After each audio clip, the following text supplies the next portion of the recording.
Global happenings today. We communicate. We analyze global news.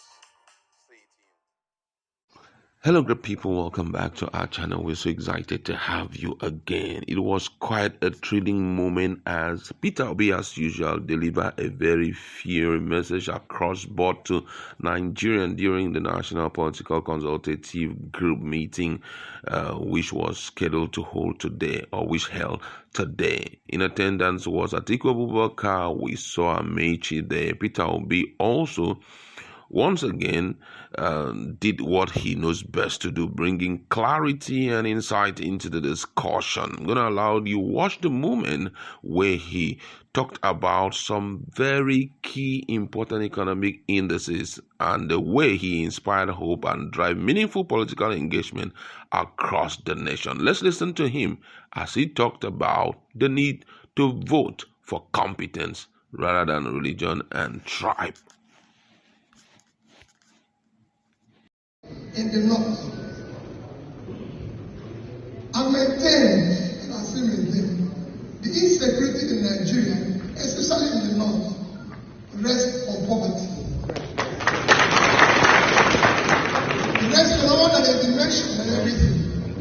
I've been in the financial industry for years, and I can tell everybody this, if you are going and verify this in this country, I was in the financial industry. When you look for cash, you go to Kano. Kano was number one place for cash because then we had all the factories in Bombay, in Shagamu, in Shagamu. Go to Kano today, those industries are not there. Go to Kaduna, there's no industry. There's no industry again in Kaduna. We used to put Kaduna Train 2 years for it to get the space. Today nobody goes there. We used to go to Meduguri for cash. Today nobody goes there. That is the poverty. And when you have poverty, you have criminality that you cannot control.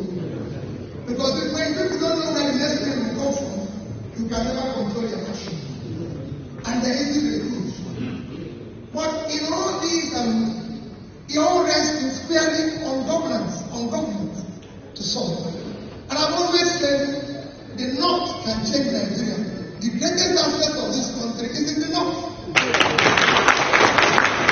We can make more money, I say it every year, we can make more money for farm agriculture than we make for oil.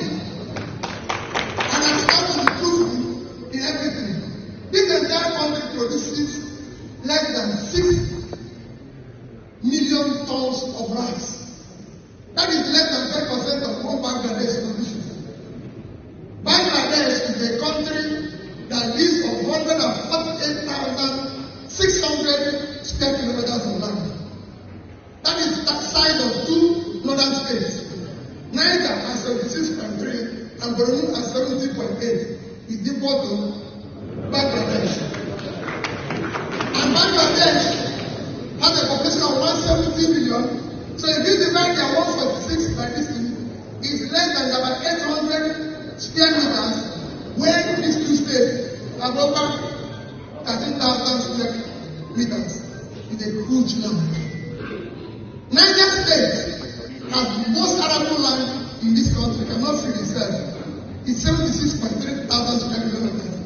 They are not exporting anything. Netherlands, with 33,000 square kilometers. So Niger State is 2.5 times size of Netherlands. Yet, they exported 124 billion euros, about over $130 billion of agricultural export. That is exactly 2.5 times what we get from oil. One state.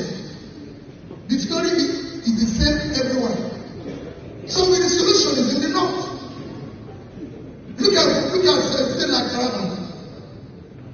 Taraba can produce all the tea and coffee we need at the parks of Mambila. Taraba is 54.4 thousand square kilometers. Seneca, that is taking all their money from tea today, is 65,000 square kilometers. If you divide it by the population,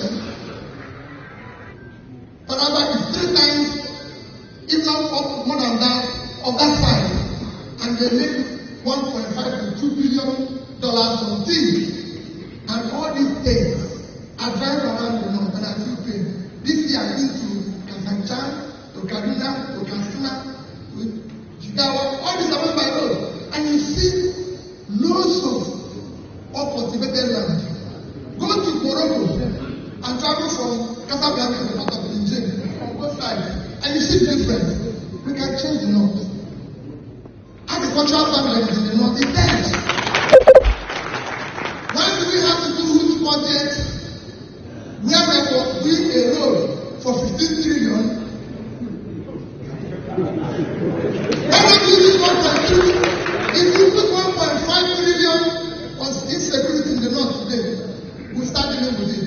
We can capitalize that bank with 1 trillion, and if we put another 1.3 trillion in poverty alleviation, one of the governors in the north told me he wanted to do small poverty alleviation, and he went to Bank of the North, Bank of Industry, and get the 2 billion, and over 2 years, they cannot even put their own customer fund.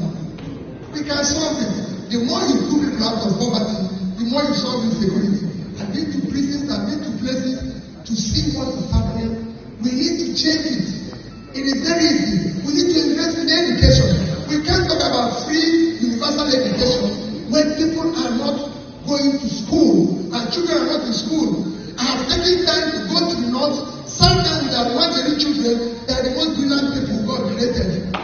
Because I can see children in 9 years and 10 years memorizing Quran.